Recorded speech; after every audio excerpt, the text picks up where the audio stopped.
ये क्यूब है और यहाँ पर एक चार्ज रखा हुआ है यहाँ पर। अब हमको फ्लक्स निकालना है थ्रू द क्यूब। क्यूब के से कितना फ्लक्स होगा, right. So what to do, इसमें वही गॉस थ्योरम अप्लाई करने के लिए हमको क्लोज करना पड़ेगा, और क्लोज करने के लिए एक ऐसी कंस्ट्रक्शन करनी पड़ेगी कि चार्ज सिमेट्रिकली प्लेस हो जाए। सो व्हाट टू डू, उसके लिए हम कुछ और क्यूब्स कंसीडर करते हैं, राइट। थोड़े छोटे बड़े होंगे तो बट मैनेज कर लेना।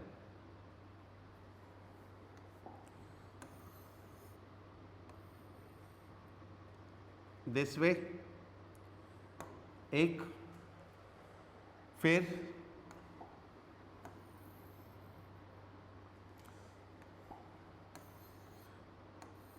Then one more,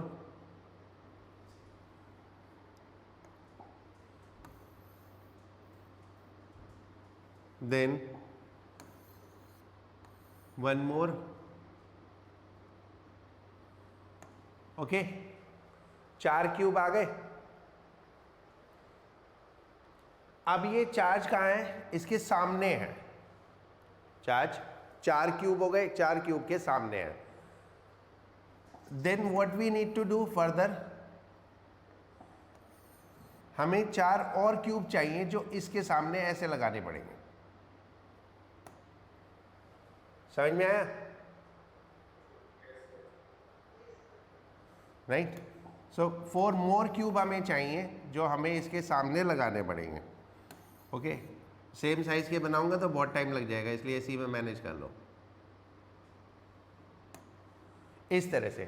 and then the charge is where, the charge is at centre,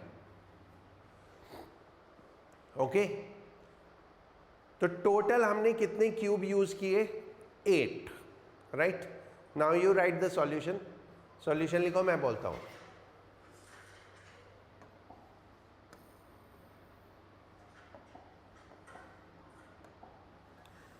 consider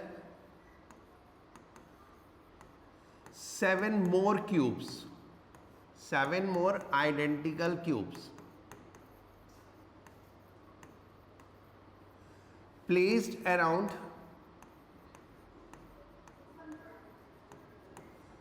given cube so that all make a cube of double size। अब देखो ना, ये जो नया क्यूब है इसकी लेंथ कितनी हो गई, डबल हो गई, हाइट भी डबल हो गई और ब्रेड्थ भी डबल हो गई। So that is a new cube of double size. एक और क्यूब बन गया जिसका साइज डबल देन अर्लियर है, राइट। तो now charge is at centre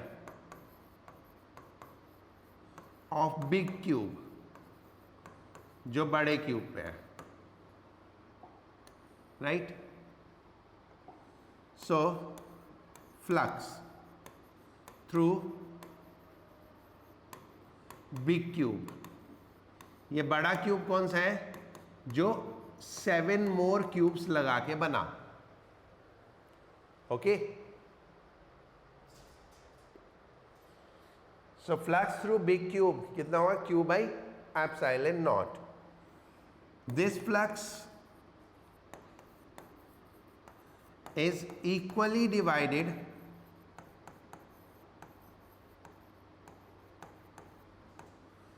among all 8 cubes। 8 में इक्वली डिवाइड हो जाएगा। So flux from 1 cube, phi is equal to how much, q by 8 epsilon naught, and this is our answer, okay। So अब ये क्या है, इसमें कोई hard and fast rule नहीं है कि आपको क्या करना है. You have to think of a situation कि जो हमें चार्ज दिया है वो सिमेट्रिकली प्लेस हो जाए. तो ऐसी एक सिचुएशन सोचनी है और अकॉर्डिंगली एक नया कंस्ट्रक्शन करना है, और वो नई कंस्ट्रक्शन के बाद क्या होगा, आप बड़े आराम से फ्लक्स कैलकुलेट कर सकते हो गया ये? राइट. दूसरा करूं?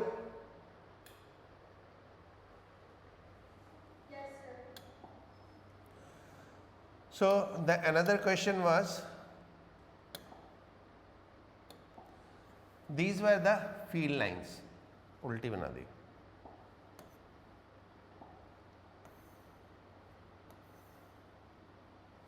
These were the field lines and इसमें एक हेमिस्फीयर प्लेस था.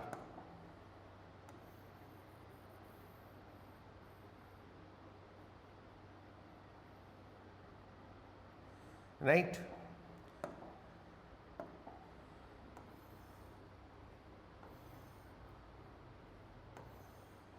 ये इलेक्ट्रिक फील्ड था E and radius of sphere was R. Okay. Now what we need to do, अब हम क्या करें, इसमें एक ढक्कन लगा देते हैं.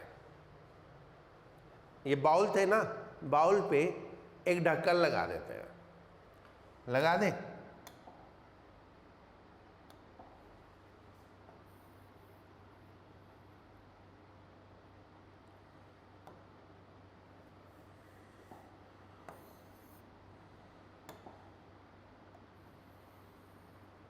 ये ऐसे ढक्कन लगा दिया. ओके, सोच लो. अब ये कवर हो गया and it become a close surface. Consider a disk of radius r placed on hemisphere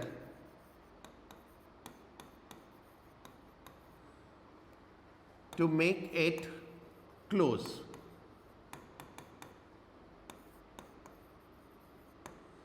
इतना एग्रीड. इसको क्लोज करने के लिए यहां पे हमने एक ढक्कन प्लेस कर दिया. करेक्ट. अब इसके अंदर कोई भी चार्ज नहीं है, नहीं है ना? Charge inside closed surface equals 0. So flux is equal to 0. इतना तो समझ में आ गया. There are two surfaces. अब इसमें दो surfaces हैं. First curved and second flat. So sum of flux curved plus flat is equal to 0. Let's say this is equation 1. Hope so इतना समझ में आ गया होगा. ये क्या है?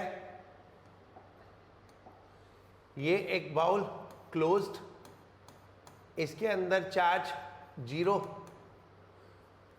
चार्ज 0, तो नेट फ्लक्स इज 0.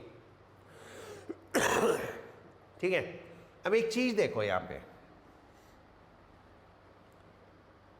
मैं दिखाता हूं.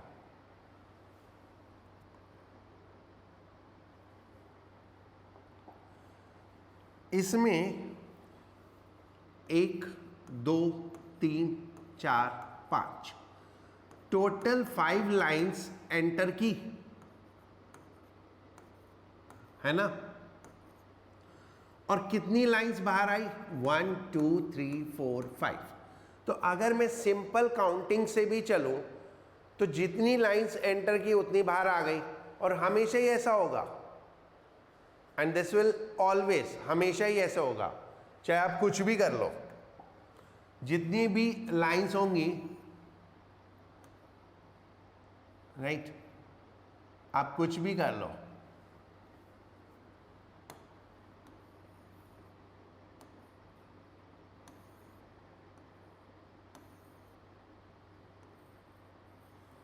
अबे कहाँ जा रही है, ऐसे ही बना देते हैं। और कितनी भी लाइंस ले लो, जितनी लाइंस एंटर करेंगी उतनी बाहर आएंगी ना। Lines entering the surface is negative flux, lines exiting the surface is positive flux.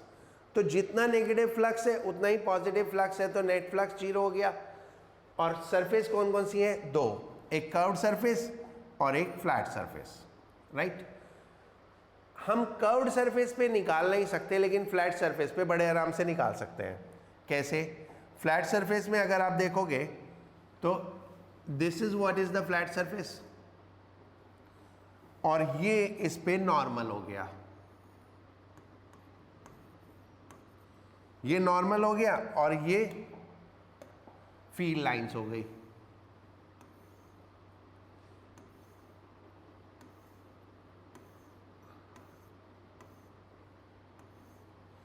So normal is just opposite to the field lines. तो फ्लक्स थ्रू कर्व्ड सरफेस अगर हम फ्लक्स थ्रू फ्लैट सरफेस अगर हम calculate करें तो कितना आएगा? Flux from the flat surface, that is E dot A या E A cos theta. E तो E है ही है, area of this flat surface is pi r square cos 180, क्योंकि अपोजिट है, तो this is minus E into pi r square. That is what is the flux from the flat surface. अब अगर मैं इसको यहां प्लेस कर दूं, यहां पर, तो flux from the curved surface and flux from the flat surface is minus E into pi r square, that is equal to 0। तो flux from the curved surface is E into pi r square. And ये मैंने आपको वैसे भी दिखा दिया, जितना flux enter करेगा उतना ही बाहर निकलेगा। जो फ्लक्स एंटर कर रहा है वो नेगेटिव, और जो बाहर निकल रहा है वो पॉजिटिव, राइट। अभी समझ में आया? राइट, चलो, ये मान लो एक क्लोज सरफेस है और इसमें एक नेगेटिव चार्ज है, तो लाइंस एंटर करेंगी ना, राइट। ये क्लोज सरफेस है, इसमें पॉजिटिव चार्ज है, तो लाइंस बाहर निकलेंगी। सो this is the flux because of positive charge, so that is called positive flux. And this is flux because of negative charge, so that is called negative flux. So when lines enter into the surface, it is called negative flux, and when lines come out of a surface, it is called positive flux.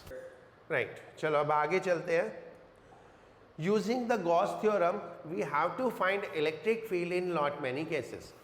बहुत सारे cases में हमें electric field find out करनी है using the Gauss theorem.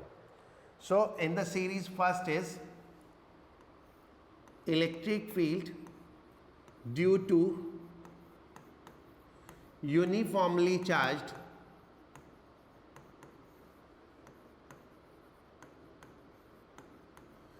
spherical shell।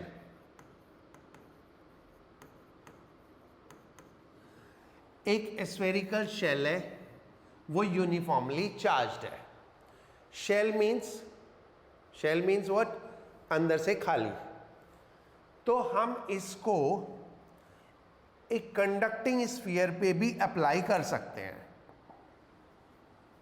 और uniformly charged conducting sphere दोनों के लिए सेम होगा। क्यों? हमने पढ़ा था प्रॉपर्टीज ऑफ चार्ज में, कंडक्टर में चार्ज आउटर सरफेस पे रिसाइड करता है। अगर मैं बात करूं स्फेरिकल शेल की, तो this is what is a spherical shell. Shell means अंदर से खाली, तो चार्ज कहाँ होगा? सरफेस पे. और अगर ये कंडक्टिंग सॉलिड भी है, कंडक्टिंग सॉलिड है, तो भी चार्ज कहाँ होगा? सरफेस पे. So this is applied for both. ठीक है, ऑल्दो नोट्स और बुक्स में it is given for charged spherical shell. Spherical shell conducting भी हो सकता है, नॉन कंडक्टिंग भी हो सकता है, बट अगर सॉलिड स्फीयर लेंगे तो कंडक्टिंग ही होगा. करेक्ट. अब हमको इसमें कैलकुलेट करना है, तो एक पॉइंट यहां पे लेते हैं, point A, which is at a distance small r from center of sphere while radius of sphere is capital R. Okay.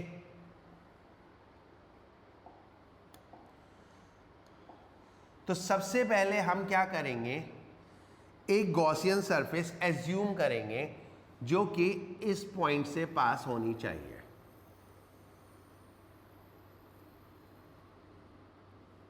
Right. एक गॉसियन सरफेस एज्यूम की जो कि इस पॉइंट से पास होनी चाहिए. देन अब हम गॉस थ्योरम अप्लाई करेंगे एंड देन सॉल्व करेंगे. तो let charge on a spherical shell of radius r is q. ये चार्ज q है जो हमने दिया. राइट. सो सबसे पहले हम एक पॉइंट पे निकालते हैं, at a point outside shell. इसमें 3 डिफरेंट पॉइंट पे हम कैलकुलेट करेंगे. One outside shell, another on surface of shell and third one inside the shell. तो सबसे पहले हम कैलकुलेट कर रहे हैं at a point outside shell. Right. Let distance of point from center is r. From center is r. अब consider a concentric, मतलब जो गॉसियन सरफेस है और ये जो स्फीयर है, इनका सेंटर कॉन्साइड करना चाहिए. Consider a concentric spherical surface of radius r by Gauss theorem या Gauss law. E dot d s is equal to Q upon epsilon naught. यहां तक क्लियर है?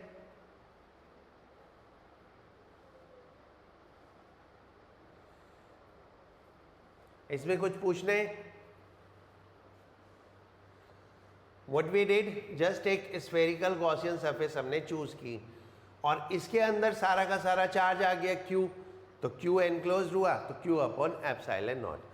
अब because E dot d S है तो हमको एंगल फाइंड आउट करना है. एंगल फाइंड आउट करना है, so this will be the electric field lines. Electric field lines ऐसे होंगी and this will be the normal to surface. तो normal to surface and electric field line के बीच का एंगल कितना है? 0 degree.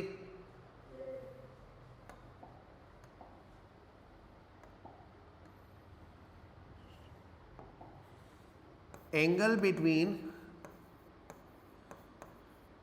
E and ds is 0. So E dot d s को हम ई डी एस लिख सकते हैं, राइट।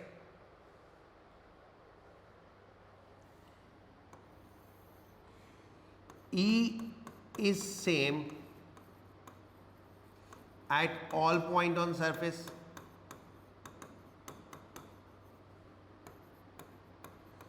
सरफेस के हर एक पॉइंट पे E सेम होगा क्योंकि ये सिस्टम सिमेट्रिकल है, तो हर एक पॉइंट पे E सेम होगा, तो E को बाहर ले लेते हैं, तो E and then ds is equal to q upon epsilon naught.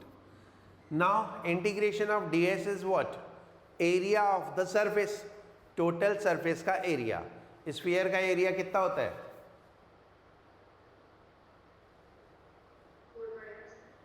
4 pi r square. तो E into 4 pi r square is equal to q upon epsilon naught. And then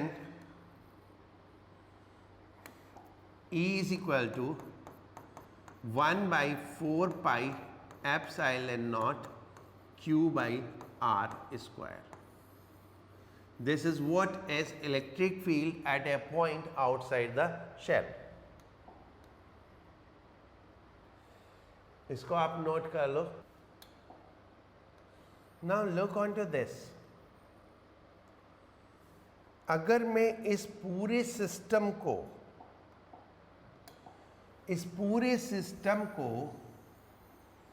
एक पॉइंट चार्ज कंसीडर करूं Q, और इससे R distance पे field calculate करूं तो कितनी आएगी?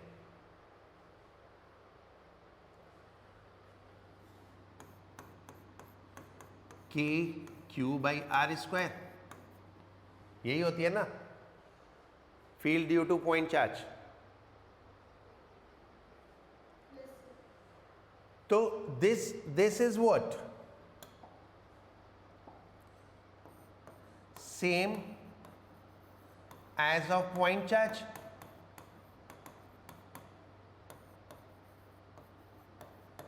Same as of point charge, यही तो है. ओके, सो यहां से हम एक क्लू लेते हैं जो कि हमने कूलम्स लॉ में स्पेसिफाई किया था. जब मैं कूलम्स लॉ बता रहा था तो मैंने ये बोला था कि Coulomb's law is applicable only for a point charge, but हम उसको एक यूनिफॉर्मली चार्ज स्फीयर के लिए अप्लाई कर सकते हैं, and in that case we have to consider the charge at centre of the sphere. So एक जनरल हम नोट ले लेते हैं. For a point outside shell,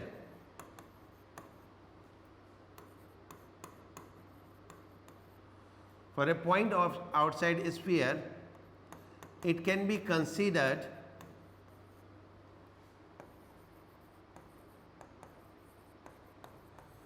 a point charge placed at center of sphere.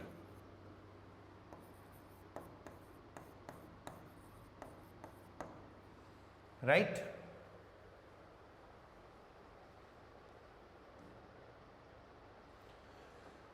So now remember, कभी भी एक spherical body होगी तो हम उसको एक पॉइंट चार्ज कंसीडर कर लेंगे. कहाँ पर? स्फीयर के सेंटर पे, but for a point outside sphere, not for a point inside sphere. ये अभी पता चलेगा, इनसाइड वाला क्यों नहीं ले सकते हम. ओके, ये हो गया ना? Right. Now second, at a point on surface पे कोई पॉइंट है, वहां पे हमें इलेक्ट्रिक फील्ड निकालनी है. सो सिमिलरली ये एक स्फीयर है, रेडियस कैपिटल R, ये चार्ज Q, तो ये हमारा पॉइंट है, ये हमारा पॉइंट है. ठीक है, तो हम क्या करते हैं, एक सरफेस जस्ट आउटसाइड कंसीडर करते हैं।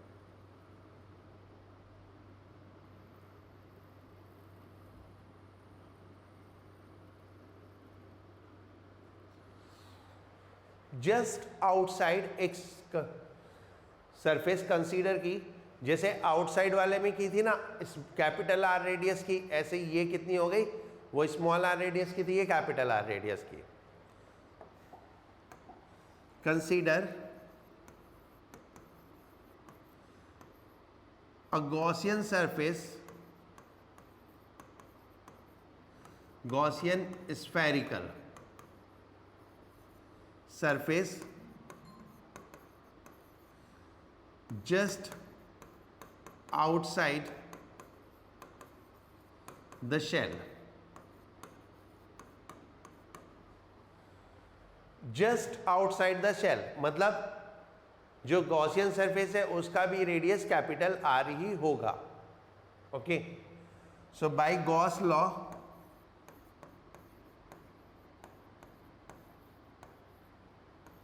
E dot ds is equal to q upon epsilon naught, right? Again electric field तो ऐसे जाएगी एंड जो नॉर्मल होगा वो भी ऐसे होगा, तो angle between E and ds is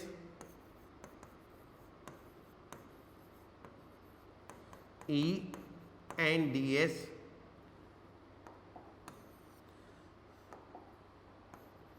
angle between E and ds is 0। तो जैसे पहले किया था E ds is equal to q upon epsilon naught and E is constant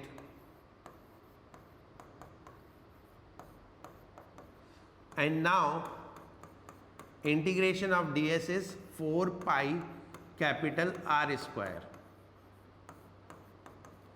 तो E is equal to 1/4 pi epsilon naught Q by R capital R, Q by R square. तो ये भी वैसी है जैसे आउटसाइड पॉइंट की थी। What is replaced, this small r is replaced with capital R. Now what is left is third, at a point inside,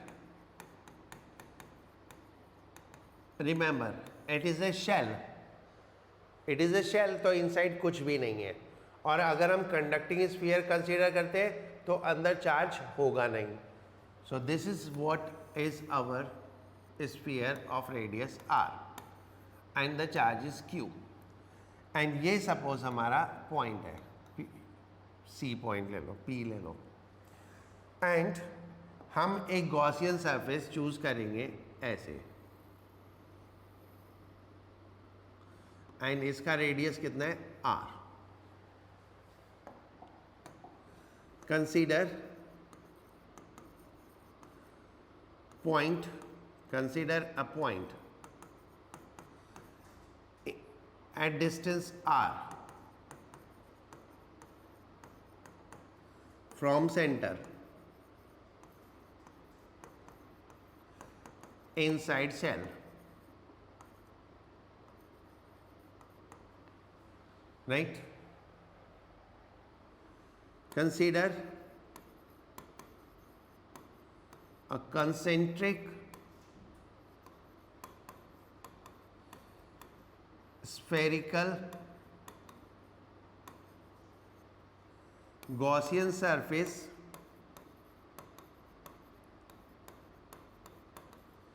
of radius r passing through point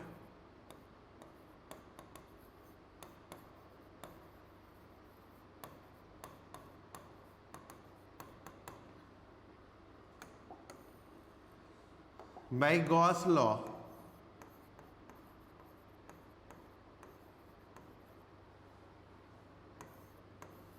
E dot ds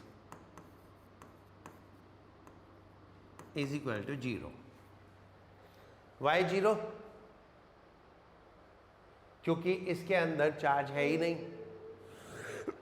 because इसके अंदर charge है ही नहीं, तो charge enclosed is 0. So E dot ds is 0 और E is equal to 0. तो electric field 0 हो गई. सो एक नोट लिखो.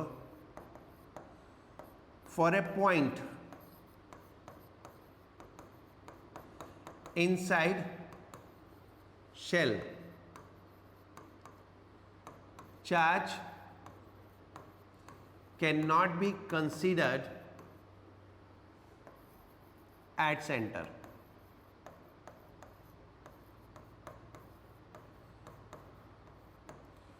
तो हम चार्ज को सेंटर पे कंसीडर सिर्फ बाहर वाले पॉइंट के लिए कर सकते हैं. अगर कोई पॉइंट इनसाइड शेल है तो उसके लिए हम चार्ज को सेंटर पे एज्यूम नहीं कर सकते. ये बात समझ में आ गई? ये हमारा स्फीयर था, ये सेंटर है. सेंटर से हम चलते जाएं बाहर की तरफ और ये डिस्टेंस r है. ये इसका रेडियस है capital R. At R less than R, E is 0. जब ये डिस्टेंस इस रेडियस से छोटा है, यानी पॉइंट यहां कहीं है, तो इलेक्ट्रिक फील्ड 0 है. At R is equal to R, electric field is kq by r square. At r greater than r, E is equal to kq by r square. ये हमने 3 सिचुएशन डिराइव की. At a point outside, at a point on surface and at a point inside. अब अगर हम इसके लिए graph draw करें,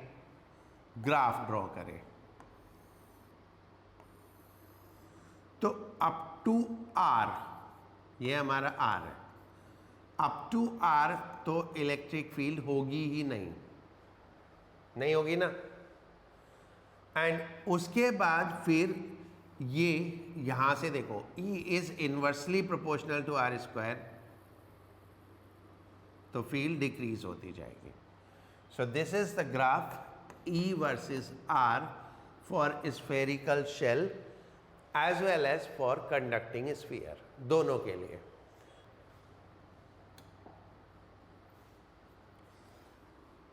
Electric field due to infinite charged straight wire.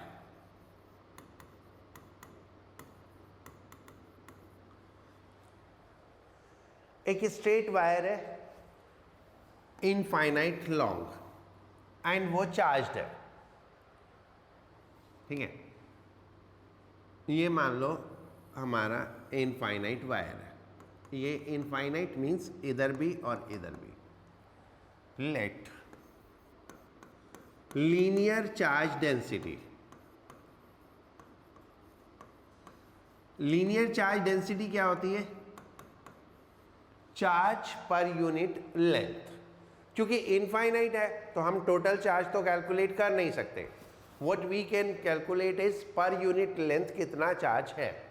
तो let linear charge density is lambda coulomb per metre.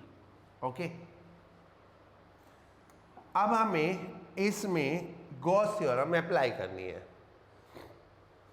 Gauss theorem apply करने के लिए हमें एक क्लोज सरफेस चाहिए. वो क्लोज सरफेस हम एक सिलेंडर एज्यूम करते हैं.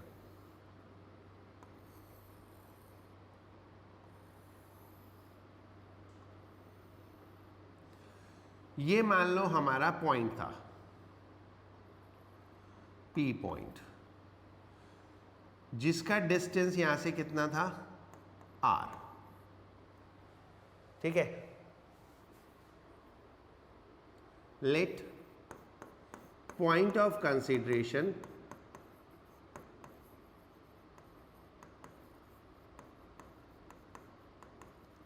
is at distance r from wire। ये हमारा पॉइंट ऑफ कंसिडरेशन था और हमने क्या किया, यहां पर एक सिलेंड्रिकल सरफेस एज्यूम कर दी। Consider a cylindrical surface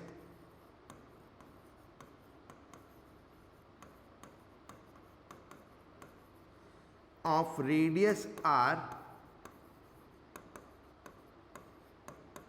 and length l with axis on wire। यानी जो सिलेंडर की एक्सिस है और वायर की एक्सिस है वो कॉन्साइड कर रही है। अब हमने जो गॉसियन सरफेस चूज की उसका रेडियस कितना है, r, और उसकी लेंथ कितनी है, l। Length is L. So can you tell me how much charge is enclosed?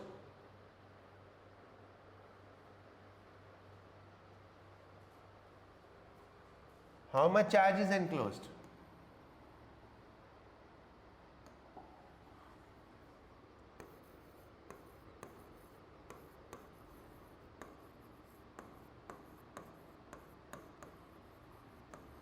देखो पर मीटर कितना है, लैम्डा, तो L लेंथ में कितना हो गया, lambda L, that is total charge enclosed. Per unit length lambda and total length L, तो lambda into L, that is what charge enclosed. So charge enclosed is lambda L and then apply Gauss law.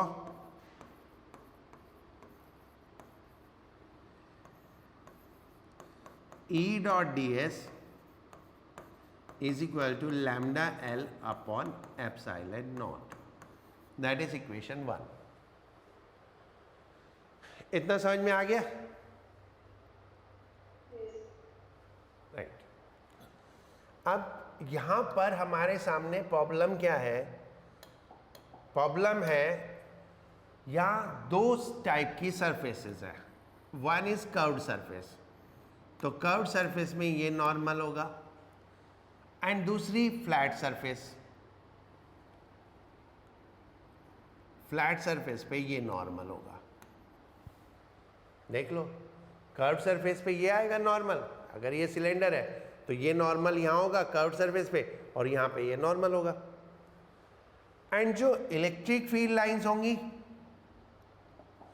जो electric field lines होंगी वो ऐसे होंगी,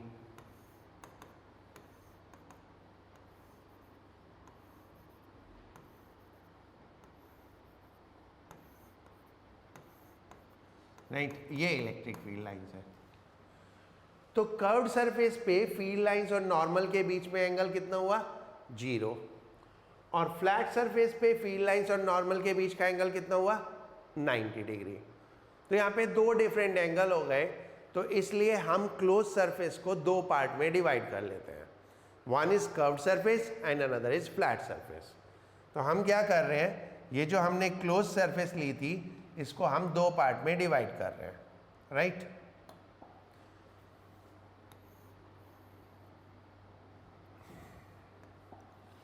E dot ds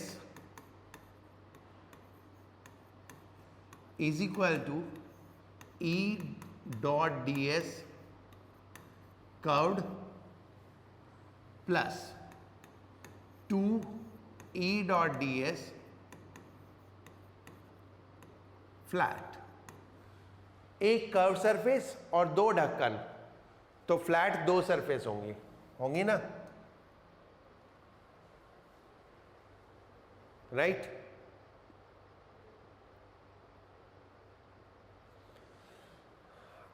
अब देखो ये cylindrical surface है, सिलेंडर में दो टाइप की सरफेस है, एक कर्व्ड और दो फ्लैट जो साइड में है। तो हम क्या कर रहे हैं, इस पूरे सिलेंडर को दो पार्ट में डिवाइड कर दे रहे हैं, curved surface and flat surface.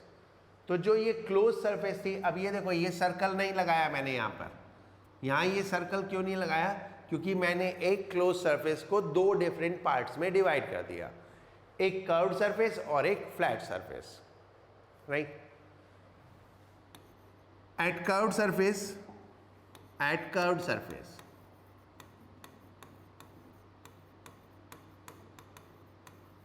theta is equal to 0 degree. So E dot ds, एक minute,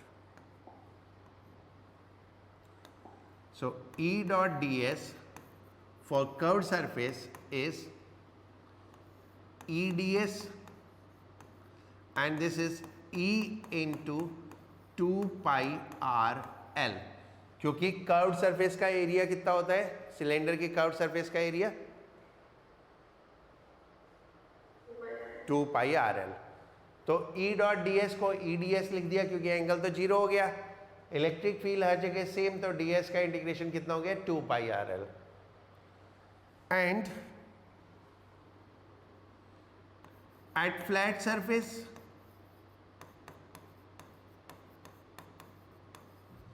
theta is equal to 90 degree. So E dot d s for flat surface is 0, क्योंकि cos 90 0 होता है। सो अब ये curved वाला तो 2 pi r L आ गया और ये आ गया दिस, तो हमारे पास आ गया E डॉट डी एस, यहां पे वैल्यू रखी, इसमें कर्व्ड वाली वैल्यू रख दी, फ्लैट वाली रख दी, फ्लैट वाली 0 हो गई, तो ये हो गया E into 2 pi r L, that is second equation. First equation ये थी।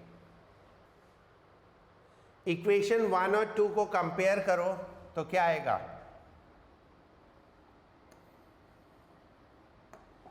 From equation 1 and 2